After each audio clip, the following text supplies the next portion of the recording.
Perempuan boleh memilih tidak menikah, bisa memilih tidak punya anak, tapi nggak bisa memilih nggak menopause. Kita nggak bisa menghindari menjadi tua, tapi kita bisa memilih gimana kita menua. Kita bisa menua yang sakit-sakitan, yang bebanin anak kita, bebanin suami kita, atau kita bisa menua yang bebas gaya, nggak ada rasa sakit. Mandiri, gak bebanin orang lain. Mau yang mana? Tua itu bisa kita approach, kita dekati dengan rasa positif dan berdaya. Dan itu yang berusaha aku advokasiin ya, bahwa kita tuh bisa berdaya walaupun kita sudah midlife.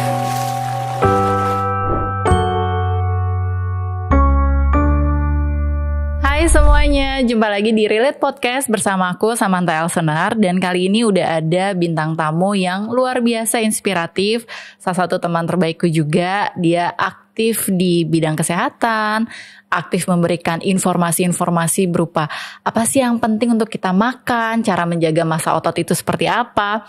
Dan kali ini kita mau bahas tentang premenopause karena ini relate sama semua perempuan. Kita sambut dulu bintang tamunya Mbak Mia. Halo, hai Sam. Apa kabar Mbak? You look good. Iya, agak seneng deh sama dirimu hari ini datang ke sini. Beda ya, biasanya outfitnya gym. Ya, kali ini kelihatan wanita profesional.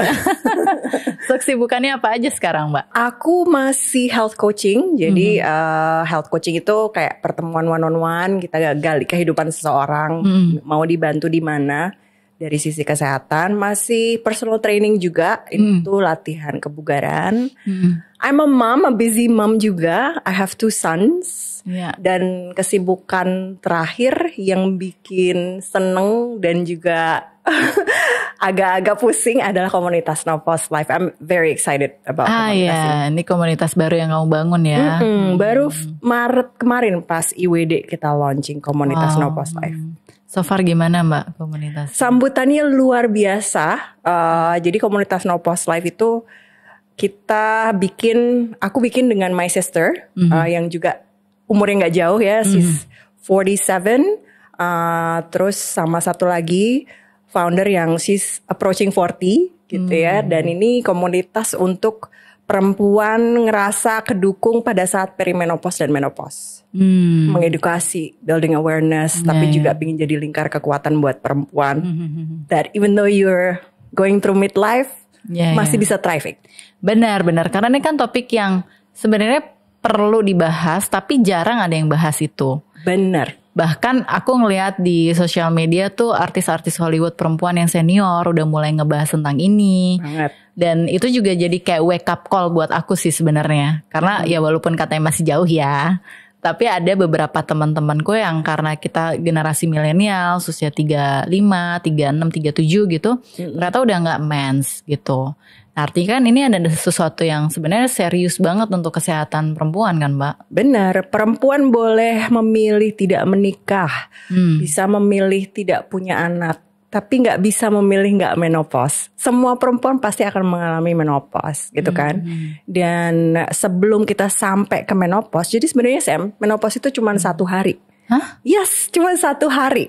Itu hari dimana perempuan udah nggak mens selama 12 bulan berturut-turut. 1 hari aja. Habis itu adalah postmenopause. Iya. Nah, masa perimenopause itu masa transisi sebelum 12 bulan itu nggak mens. Masalahnya masa transisi itu panjang. Iya. Jadi antara 4 sampai 10 tahun. Selama itu ya. Selama itu. Dan sebetulnya perempuan itu udah bisa dianggap normal menopause-nya di usia 45. Oh gitu. Jadi 45 sampai 55 itu usia kita normal menopause. So you imagine right, kalau misalnya 45 sudah dianggap normal, terus gejalanya 10 tahun sebelum itu. Berarti seusia aku dong. Waduh. Jadi itu yang kadang-kadang banyak perempuan tuh nggak tahu bahwa itu tuh sebetulnya masuk gejala. Iya. Gitu. Dan 1 dari 100 perempuan itu mengalami premature menopause. Berarti sebelum 40. Iya. Itu dianggap premature kalau sebelum 40. 1 banding 100. Itu lumayan banyak kan? Lumayan banyak. Iya. Apa yang bisa bikin itu terjadi, Mbak? Ada beberapa faktor sih. Bisa yang paling besar sebetulnya lifestyle. Ya, jadi kalau bisa memang kita juga pay attention to our lifestyle gitu ya. Jadi misalnya menopause dini itu bisa karena kita stresnya berkepanjangan, kita ngalamin satu trauma atau stres kronis yang berkepanjangan gitu ya. Itu juga kan nggak bagus buat hormon kita gitu ya. Terus kita misalnya suka merokok, suka alkohol, males gerak, kayak gitu ya. Itu semua itu faktor-faktor yang bisa bikin kita menopausnya lebih cepat. Tapi juga ada faktor-faktor yang misalnya kayak gini. Jadi menopause tuh nggak selalu alami masalahnya, Sam. Oh gitu. Jadi ada yang misalnya medically induced, karena kamu kemoterapi gitu kan ya, atau punya satu kondisi kesehatan yang mengharuskan kamu misalnya harus estrogennya diturunin levelnya, misalnya kayak breast cancer kayak gitu ya. Ada yang surgically induced gitu. Surgically induced tuh karena misalnya kita rahimnya diangkat. Ya benar. Gitu ya. Itu kan bikin kita akhirnya harus dipaksa menopause. Lebih dini, dan itu bisa aja kan terjadi jauh lebih awal bisa dari saat kita misalnya seharusnya menopause. Kayak gitu. Dan kenapa perempuan tuh takut banget untuk mengalami premenopause dan menopause ini ya, Mbak ya? Maksudnya kalau di obrolan di luar kamera nih ya gitu. Itu kan yang udah mulai lah gitu mikirin, aduh nanti gimana, apa segala macam, keresahan-keresahannya gitu, sesama grup ibu-ibu lah itu pasti dibahas gitu. Biasanya apa sih yang paling ditakutin kalau di grupnya Sam gitu? Kalau boleh tahu sekalian insight. Kalau di grup aku masalah cuman berat badan aja sih kebetulan gitu. Tapi kalau teman-temanku yang lain tuh masih ada isu yang masih pengen punya anak tapi belum nikah kayak gitu. Terus masih ada isu juga, aduh nanti kalau jadi tua atau gimana. Terus kayaknya secara mentalnya lebih yang gak siap sih, karena memasuki masa itu tuh dilihatnya kayak gelap banget gitu. Itu yang sebetulnya aku berusaha advokasi selama 2 tahun terakhir ini. Dan kenapa aku bikin komunitas No Pause Life. Jadi aku memang sudah, ini diawali dengan pengalaman pribadi gitu ya. Pengalaman pribadi dimana aku memang ngerasa gitu pas masuk umur 40, kepala 4 itu kok badanku berubah. Gitu ya. Padahal suka olahraga, makanan juga gak sembarangan gitu ya. Tapi I can actually feel the change gitu kan. Iya. Jadi dan aku tuh sering banget ya kayak Sam dan teman-temannya Sam gitu ya, ngerasa kok menopause itu artinya lu udah tua gitu kan. Udah expired gitu kan. Dan atau kayak ngerasa wah berarti I get weak gitu. Dan di situ aku pingin banget belajar tentang apa sih yang terjadi pada tubuh kita sebetulnya. Karena aku suka ya topik itu gitu ya. Aku belajar apa sih sebenarnya yang terjadi sama tubuh kita. How do you istilahnya berusaha stay on top as long as possible gitu ya. Healthy pas saat tua. Gak bebanin orang lain. Masalahnya aku journey itu banyak dan sering kali sendiri. Gak punya temen ngobrol gitu kan ya. Gak punya pelatih, nggak punya support group. Seringkali aku sendiri. Itu kenapa sebetulnya aku pingin bikin komunitas No Pause Life. Karena aku nggak pingin perempuan-perempuan yang seumuran aku dulu itu kebingungan sendirian gitu. Punya support group, punya sumber informasi, punya curhat-curhat mau kemana nih kalau gue kayak begini gitu. Dan itu terbukti banget sejak 2 tahun terakhir aku berusaha mengadvokasi menopause. Komen-komen yang masuk ya ke sosial media itu semuanya curhat. Aku begini, aku begitu gitu. Ini normal apa enggak? Menandakan ketidaktahuannya perempuan ya soal isu itu gitu. Dan kalau dikaitkan sama proses parenting ya, biasanya kan perempuan di usia 40 tahun ke atas anak-anaknya ada di periode remaja. Jadi suka marah-marah gitu kan. Gak hanya periode remaja aja, biasanya orang 40-an. Jadi aku kan juga fokus on healthy over 40, perempuan laki-laki ya. Both, gak cuman perempuan aja. Kita di usia 40-an itu kan banyak banget ya challenges-nya. Anak-anak mulai gede, mikirin masa depan mereka. Orang tua mulai depending on us karena mungkin mereka juga kesehatannya menurun. pernikahan juga biasanya mulai diuji tuh. Iya lagi, duit udah mulai ada. Belum karir, ya kan? Biasanya either kita ada di puncak karir, atau kita sedang mengalami cobaan di karir.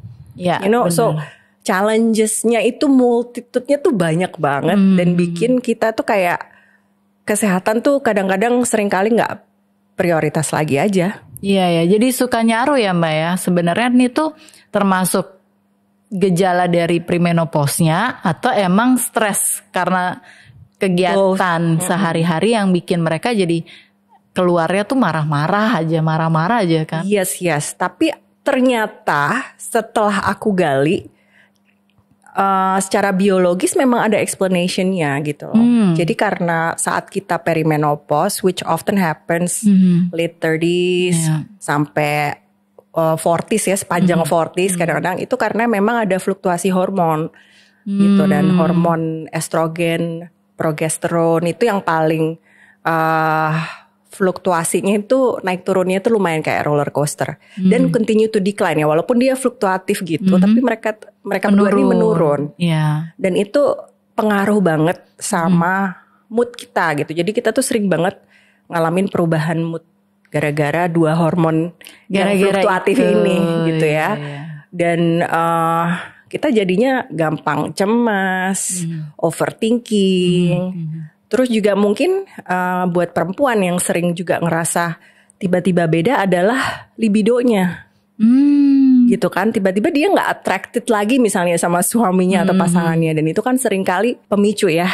Jadi hubungannya kurang harmonis, atau mungkin juga harus spicy up gimana caranya gitu. But at the same time, kalau pasangannya gak tahu apa-apa soal perimenopause, dia juga gak akan bisa support. Iya benar. Ya kan? Jadi makanya aku juga pingin sebenarnya laki-laki involved in this conversation. Bener, aku setuju banget sih. Pas Mbak Mia bilang gitu tuh aku langsung teringat ada salah satu expert di luar ya. Di salah satu podcastnya tuh juga bilang kalau the biggest sexual organ tuh actually di otak kita. Ya, artinya kan ketika kita benar-benar teredukasi tentang proses premenopause ini, kita juga bisa mengatur si libido ini kan sebenarnya untuk tetap keep up sama apa sih kebutuhan dari pernikahan nih supaya terjaga gitu. Jadi bukan membuat excuse. Ya namanya juga orang lagi perimenopause gitu. Pasti ada-ada aja, pasti marah aja, atau pasti jadi gak punya libido gitu. Tapi justru gimana caranya kan, fokus di gimana caranya supaya proses perubahan hidup transisi ini jadi smooth gitu. Jadi nggak lebih nyaman, lebih buat ramah, semuanya, ya benar kan? Ya. Itu yang sebetulnya berusaha aku advokasiin gitu ya. Just because you are going through perimenopause and menopause, bukan berarti terus satu kita pasrah aja, dua nggak bisa diapa-apain, you know, like actually nggak gitu. Satu, nggak boleh pasrah karena kita tuh harus fully aware, fully informed apa sih yang sebetulnya terjadi sama tubuh kita, dan itu hak kita loh sebagai perempuan untuk tahu. Iya benar. Iya kan. Kedua, ada cara-cara how do you strategize supaya lebih ramah dan nyaman tadi gitu. Banyak banget ya intervensi yang sifatnya gaya hidup aja itu udah jauh lebih efektif dibandingkan medis.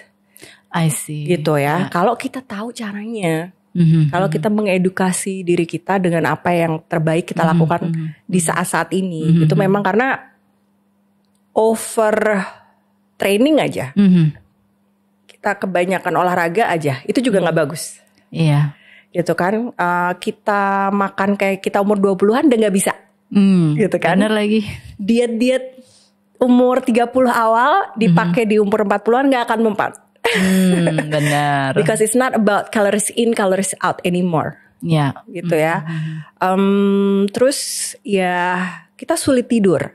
Dan itu jadi bukan karena overthinking. Jadi sulit tidur aja itu bisa karena misalnya kita ada hot flash atau night sweat yang bikin kita akhirnya sulit tidur. Begitu kita kebangun, kita overthinking, tambah sulit tidur. Karena kita sulit tidur, besoknya mood swing. Karena sulit tidur, kita naik berat badannya. So, jadi kayak lingkaran setan, you know. Jadi emang saat aku health coaching, ngobrol sama klienku soal how do we come up with a game plan for your menopause, itu seringkali sangat personalized. Karena kehidupan perempuan itu kan beda-beda ya. Yeah. Ada yang work 9 to 5, ada yang work night shift, ada yang single mom, ada yang punya anak 4. Yeah. Gak bisa satu resep dipakai buat semua. Benar. So sangat personalized, tapi intinya bisa. Cuman harus di-tweak specific to your routine gitu kan. Iya, aku rasa kalau kita ngomongin tentang personalized ini, perempuan tuh kan suka banget ya dianggap sebagai orang yang banyak mau. Drama queen gitu. Tambah drama queen dong kita kalau perimenopause. Tapi susah banget untuk mereka, kebanyakan perempuan itu untuk mengenal tubuhnya dulu. Kayak susah gitu Mbak. Karena kita biasanya fokusnya memang untuk orang lain gitu. We are often thinking about other people first, ketimbang diri kita sendiri. Jadi fokusnya ke penampilan terus. Atau nyenengin orang lain. Iya. Itu ya. Jadi sedot mungkin lemak gitu kan. Padahal belum tentu buat diri kita ya, supaya dilihat orang enak gitu. Iya.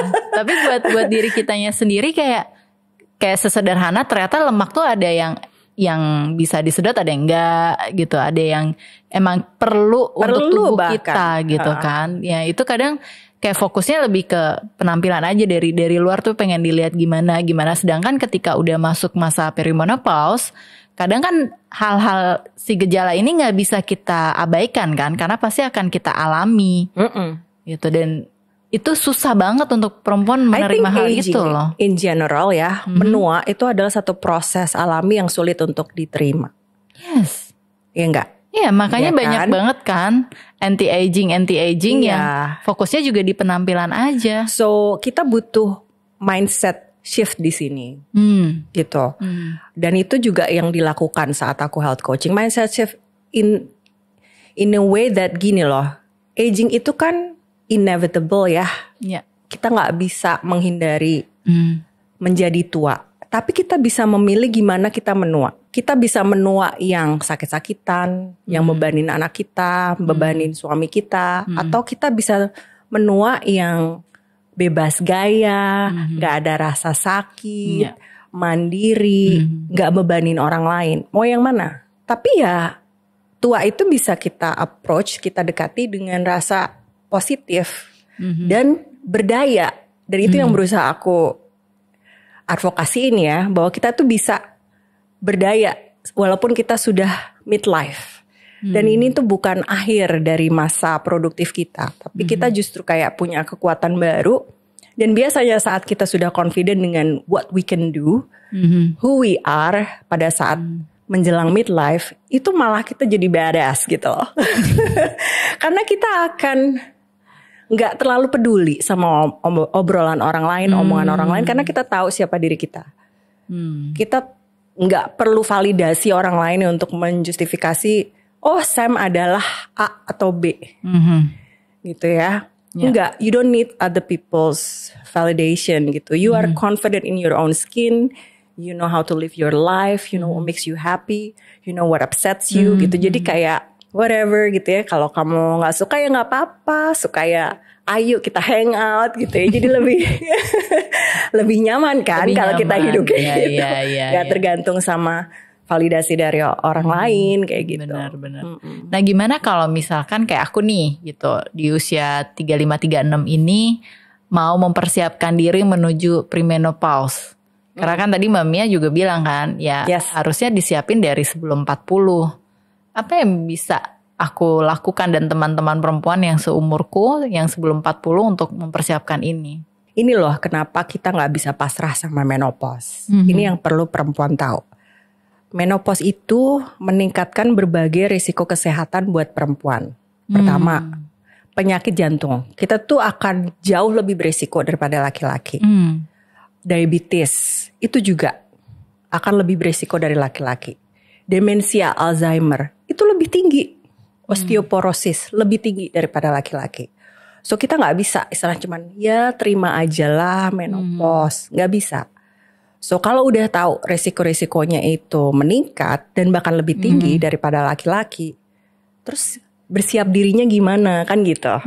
Yeah. Dan mulai kapan? The earlier you prepare, the better. Di usia kayak Sam is perfect. Kalau udah tahu dari umur 30-an, prepare dari umur 30-an. Mulai gaya hidup aktif. Terutama mulai kenalan sama latihan beban. Kenapa? Kenapa harus latihan beban gitu kan pertanyaannya? Karena perempuan itu dari umur 30, laki-laki juga sebetulnya akan kehilangan massa ototnya. Dari umur 30, bukan nanti 60. Dan kalau kita nggak latihan beban, satu dekade itu kita bisa kehilangan 8-10% massa otot kita. Perempuan juga nanti setelah menopause, itu kita decline masa tulangnya tuh bisa sampai 20% dalam 10 tahun. 20% itu yang paling aku khawatirkan tuh. Kenapa kok penting sih punya massa otot yang tinggi, punya tulang yang kuat? Karena kalau enggak kita rawan jatuh dan rawan patah tulang. Ya karena itu lansia banyak ngalamin itu kan. Yes. Dan ada studi yang memperlihatkan bahwa begitu perempuan patah tulang di hip atau mengalami hip fracture, itu 30% meninggal dunia 1 tahun kemudian. Ya gak lama. Gak lama, itu 30%. Kenapa? Karena begitu kita break the hip, semangat hidupnya langsung turun drastis. Iya. Kita langsung gak pingin hidup, kita ngerasa nyusahin orang lain gitu kan. So that's why perlu latihan beban. Yang kedua, perlu melek nutrisi. Gitu. Kalau seandainya kita hura-hura terserah makan apa in your 20s, early 30s, kalau udah 35 ke atas, pay attention to nutrisi. Paham aja gitu loh, oh apa sih yang badan gue butuhkan. Bukan malah starving yourself. Karena melek nutrisi itu gak sama-sama makan sedikit. Tapi ngerti yang dibutuhin badan kamu itu apa. Kayak termasuk ini gak sih makan atau dietnya sesuai siklus mensnya? Enggak. Kalau mau lebih di highlight tuh lebih kayak gini loh. Kita itu manusia modern seringkali under di protein. Jadi kita tuh sangat under banget proteinnya. Tinggi lemak, tinggi karbo. Jadi yang pertama harus tambahin proteinnya. Yang kedua kita tuh dikit banget makan serat. Gitu loh. Jadi saking dikitnya kita sering banget punya masalah pencernaan di usia 30-an. Bukan karena kurang magnesium juga Mbak? Magnesium itu ada di banyaknya di leafy vegetables. So it's all ya. Jadi dan itu yang bikin kita kadang suka punya masalah pencernaan, yang GERD lah, yang IBS lah gitu tuh sering banget. Autoimun juga sering banget tuh itu kan sekarang berkembang gitu. Kok tiba-tiba jadi banyak banget ya orang yang autoimun gitu kan. Jadi kalau makan tuh itu banyakin protein, tinggi serat, terus jauhin yang makanan olahan, banyak gula. Karena yang sekarang banyak ngetren, selalu kita lihat makin banyak gulanya, makin banyak diolah, makin trendy kayaknya. Jadi makin gila-gilaan malah makin pada dicari. Aku juga bingung gitu. Makanya sekarang juga banyak kan yang udah mulai penyakitannya itu justru makin dini gitu loh. Umur 20 udah diabetes, belum 40 udah stroke. Itu karena makanannya tambah gila sih. Iya, macem-macem kan variasinya. Kebetulan aku sendiri tuh udah diet gula dari aku 18 tahun Mbak. Amazing, lanjutkan. Jadi kalau minum teh gak pakai gula gitu. Dulu tuh kenapa ya? Aku waktu SMA itu sempat sakit. Terus aku ke dokter. Nah si dokterku tuh bilang, "Nih kamu kalau gaya hidupnya kayak gini terus, karena aku kurang minum, kamu bakalan sakit ginjal nih kayak mama kamu," dibilang gitu kan. Terus gak mau gitu. Terus akhirnya aku dari situ berhenti tuh. Aku gak minum minuman kemasan yang manis-manis lagi. Terus aku minum cuman beneran air mineral aja. That's awesome. Aku malah suka minum air mineral supaya gue bisa makan enak. Gitu ya, banyak orang yang mikir Mia makan nasi gak? Makan lah gitu. Masih makan banyak gak? 3 kali sehari gak? Masih lah, aku makan malah 5 kali sehari. But the difference is aku tahu apa yang aku makan gitu. Iya, benar. Apa masih makan enak? Makannya nggak enak pasti ya? Masih. Justru karena aku kadang pingin makan enak gitu ya. Dan paham nutrisi. Yaudah gue minumnya air putih aja. Karena habis ini gue mau dessertnya misalnya cake.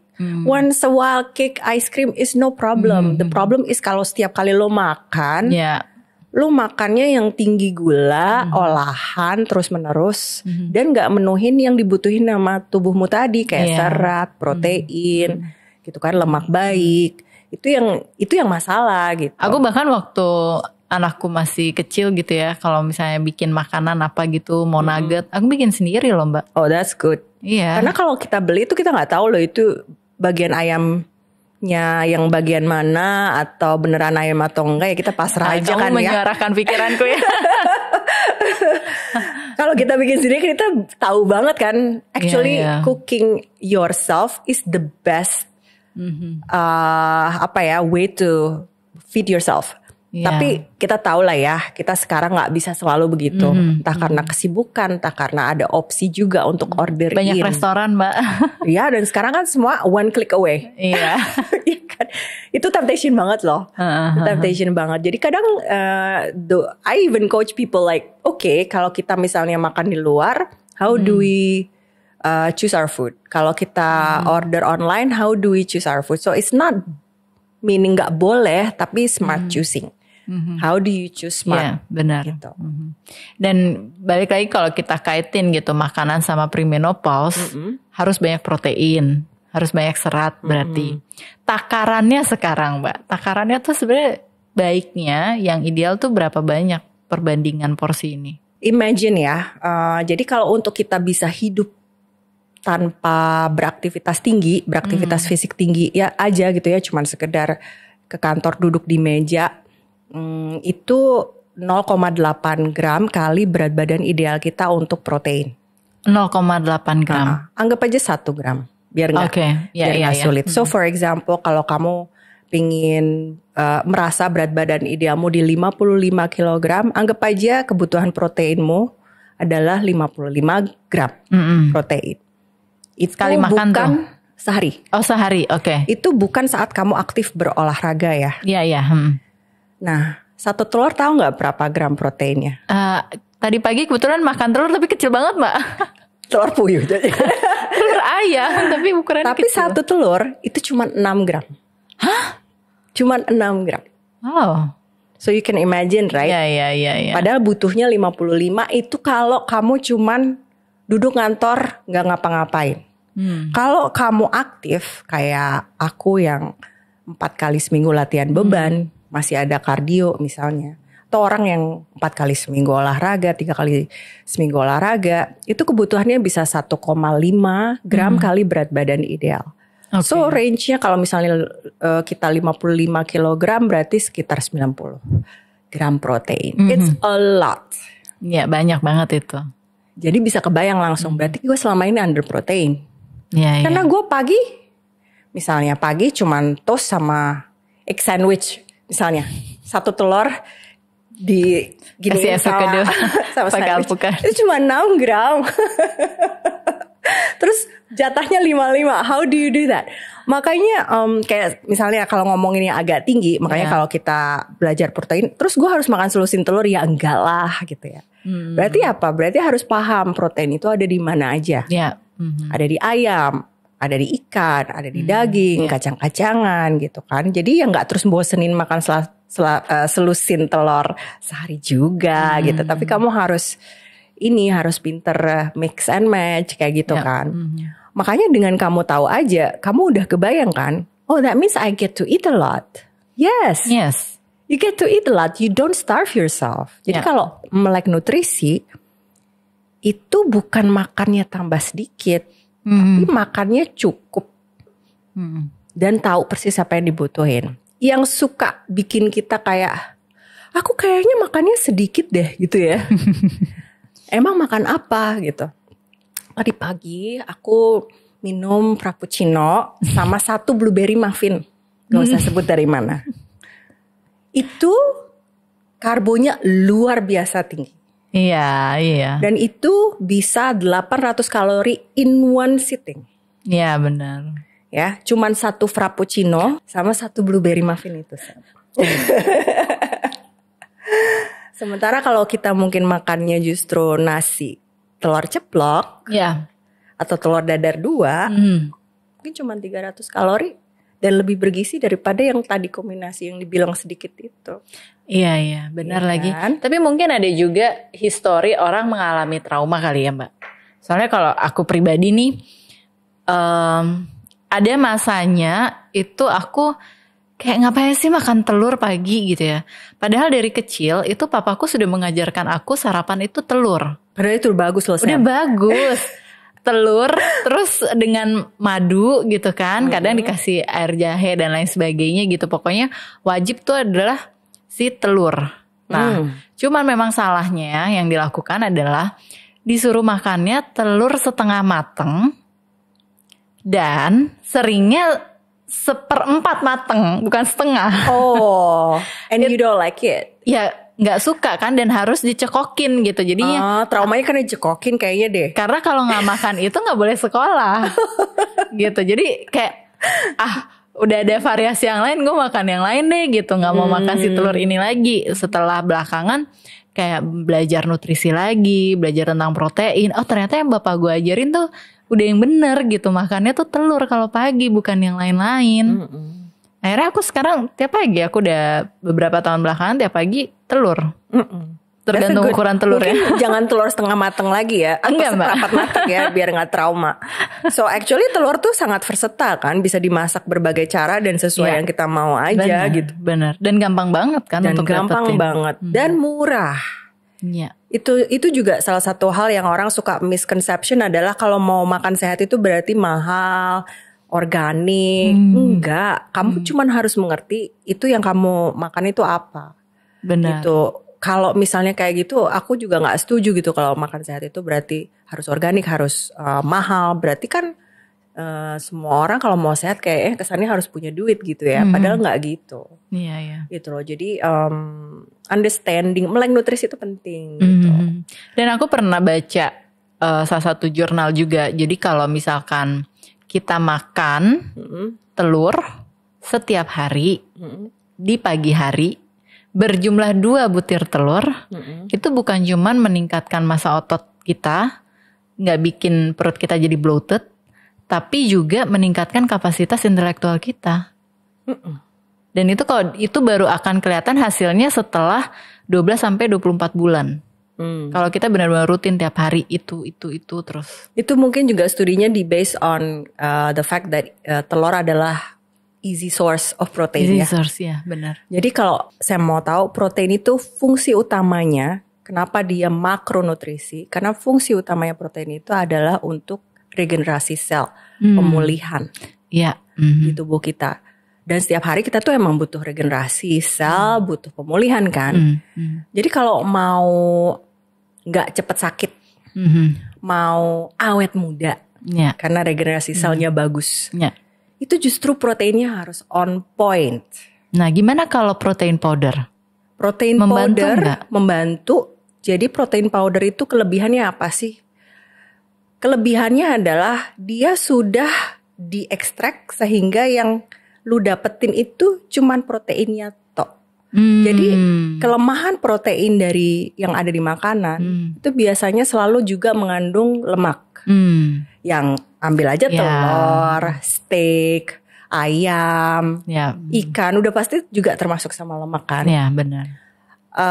Jadi jatah lemaknya akan keambil kalau kita dalam per hari. Kalau kita makannya yang makanan. Bagusnya sih whey protein tuh lu cuma dapat proteinnya tok. Tapi jadi, banyak orang nggak bisa minum itu loh Mbak.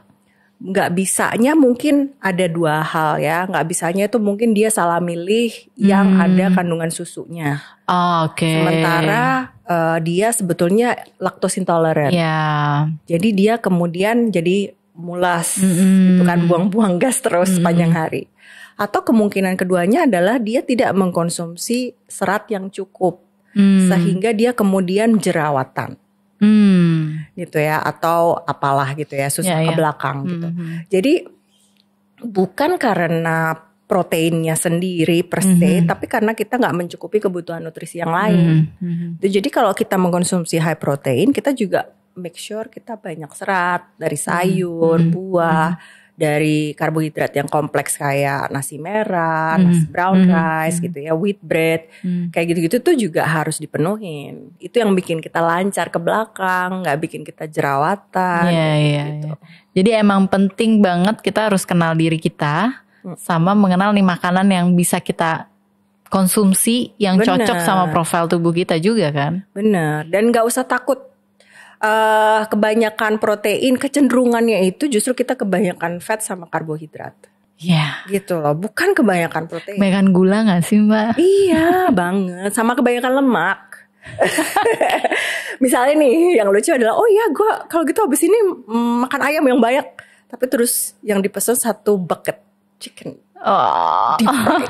Ya lemaknya juga langsung out of the window gitu kan. Minyaknya gak tahu dipakainya berapa kali. Terus makan misalnya, oh iya udah kalau gitu gue makan sate 20 tusuk, tapi terus bumbu kacangnya melimpah, terus isinya kulit semua, ya udah lah ya kelar. Jadi kadang ya itu yang kita perluin gitu ya, melek nutrisi. Jadi kamu bisa makan banyak. So that's the beauty. Aku tuh udah lama Sam gak pernah diet-dietan, I just eat. Iya. Tapi karena aku tahu apa yang harus dimakan, aku gak pernah to starve myself.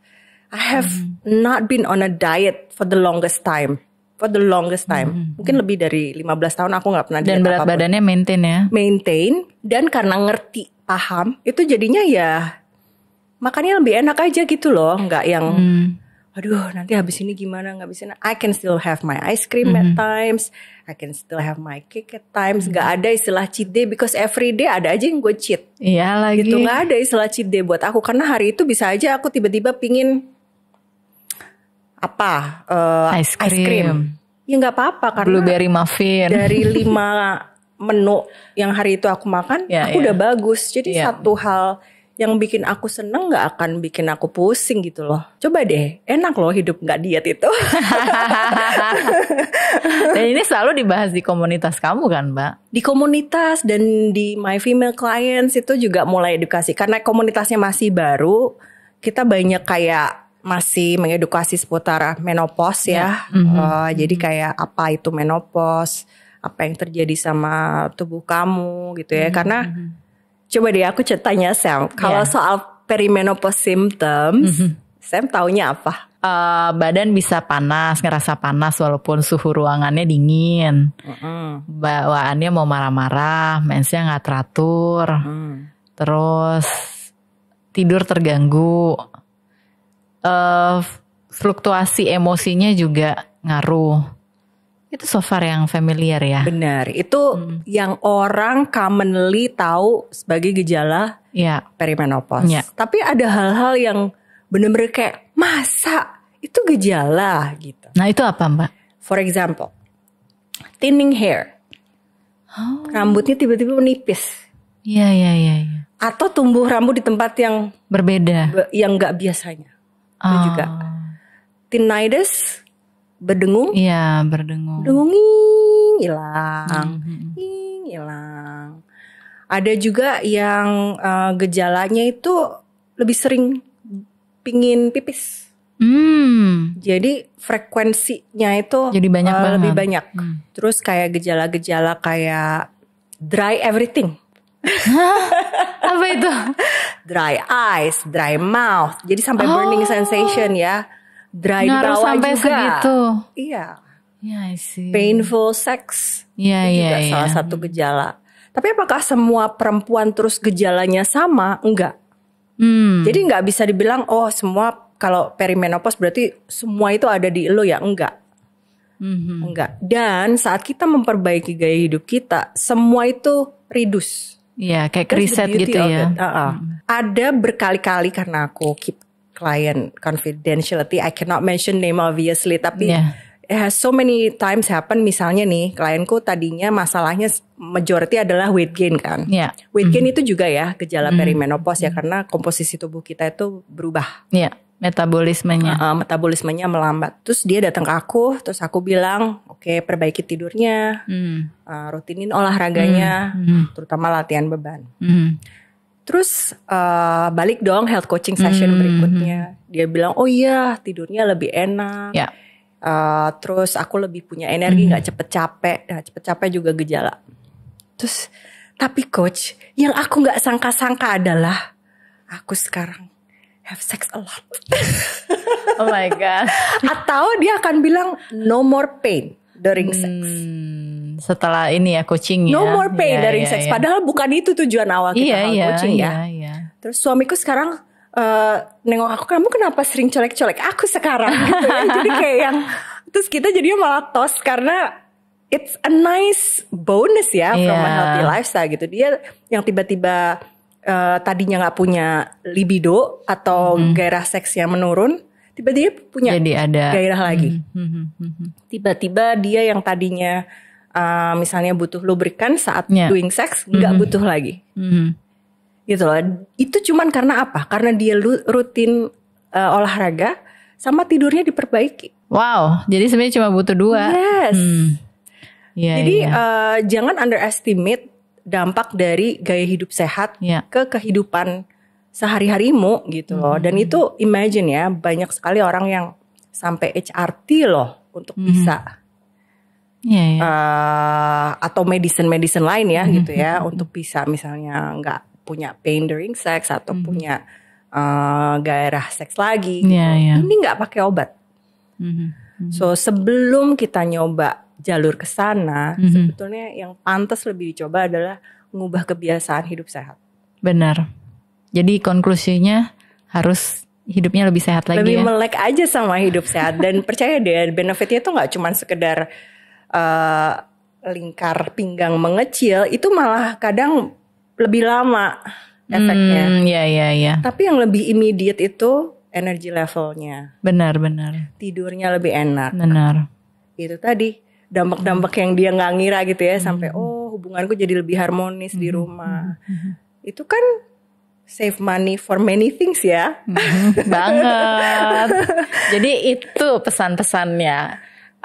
Kalau kita sebagai perempuan usia berapapun pasti ujungnya kita akan mengalami menopause kan Mbak. Mau yang masih 20-an, 30-an atau bahkan yang udah 40-an kan pasti akan menujunya semakin cepat. Ya sebisa mungkin gaya hidupnya disesuaikan dulu ya berarti kalau gitu. Biar bisa lebih smooth proses transisi. Dan menopause itu bukan akhir. Menopause itu satu fase alami. Dan semakin kita banyak pengetahuan tentang diri kita, semakin kita menyiapkan diri sebaik mungkin, proses itu akan jauh lebih nyaman dan ramah. Dan itu akan jadi satu era baru buat kita yang dimana kita akan jadi perempuan yang lebih kuat, ya nggak sih? Iya. Wow, kata-kata yang indah sekali. Thank you. Jadi perempuan yang lebih kuat. Thank you so much Mbak Mia udah main kesini. Sama-sama. Aku pengen belajar lagi menjadi perempuan lebih kuat. Yes, let's do it.